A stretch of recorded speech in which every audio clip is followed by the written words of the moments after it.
What caused you to walk into the shop that day?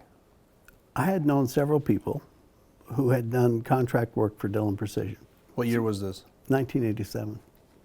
So when we started our machine shop in the summer of 1987, a couple of months after we'd gone into business, I walked into the Dillon Precision office on Buthurst over by the airport and sat down in Mike's office and said, I have a nice little machine shop, I want to do parts for you. And he pointed behind me up against the wall on the floor. He said, can you make one of those? It was a rotor, a GE rotor. And I picked it up and looked at it. It had been sawed in half and welded back together. And I said, I can make these. And he said, make me 10 of them. And the interview was over. So I left the office with an order for 10 GE rotors. He had a blueprint that you could barely read. And over the next month or two, we built 10 of them and delivered them. And that was the start. Mike wanted to build a minigun. He couldn't find all the parts he needed. So he made the parts he needed, or had them made. And the way Mike's mind worked, he wasn't satisfied for just making them to the print. He wanted to make them better than they were. Yeah, of course. And so he would come up with parts for us to make, starting off with just a couple for his own use. And it didn't seem to bother him that we would make parts and they didn't work. We'd change them and make more, and we eventually got them to work the way he wanted to. So what were you doing in rifles at that point? We were building bolt-action guns, precision bolt-action rifles. The Marine Corps needed to build a new sniper rifle, and somehow through my dad's connections, he convinced them that if they would build rifles the way we made our bench rest rifles, they would be happier. So the Marine Corps bought 600 rifle stocks, and we made the M40A1 for the Marine Corps. And that was the first big rifle order. Dillon Aero and McMillan have been together since the foundation of Dillon Aero, certainly. I mean, you and my dad were fundamental to the early days in the formation of the company, because with your skills, we were able to make a lot of the things that we didn't have the ability to make in-house at the time. And so it was really a teamwork between you and my dad that made the advancements that created the modern day minigun possible.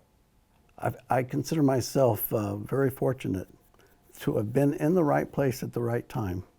At the very, if I hadn't walked in that day and Mike hadn't asked me to make rotors, or if I hadn't delivered the rotors or whatever, things would have gone way differently.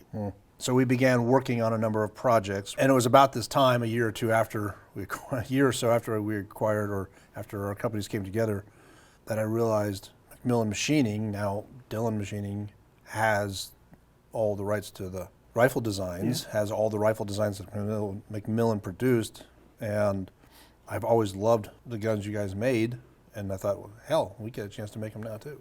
So we began first with the 50 caliber. We followed the naming convention that we used to define our 50 caliber Gatling gun at Dillon Aero, which is the 503, which is 50 caliber 3 barrels. So naturally, a bolt action 50 caliber rifle will be a 501 50 caliber 1 barrel. So now we have a chance to do the work we're working on now. We're starting with making some very nice bolt actions based on what are essentially legacy designs that we're improving, but the real plan is, let's go break new territory.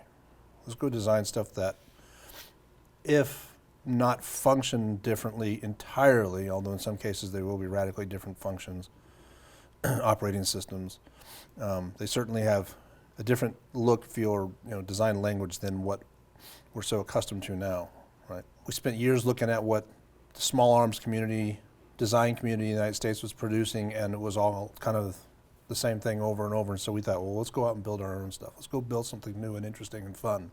I'm delighted that you're having a chance to do the fun stuff and not have to worry about the day-to-day. Who could ask for more? Right. I get to go to work and work on the stuff I want to work on. People ask me, when are you going to retire? Hell no. Why in the world would I retire? Ever. Well, I'm grateful that you give me the opportunity not to have to retire. Well, pat each other on the back, but I'm delighted that you're here and that we get to do this together. I've watched and learned and listened, not just over the course of building these rifles that we're doing now, but over the course of the years when I was more in the background, learning the ropes, right, and watching the machine shop develop the products that we were making, and you and my dad working together. And I think one of the things that clearly stood out was that's how people should work together, in that collaborative and mutually supportive manner. I tell people that the most valuable thing my father left me was a good name. And I think that could apply to you too. Oh yeah.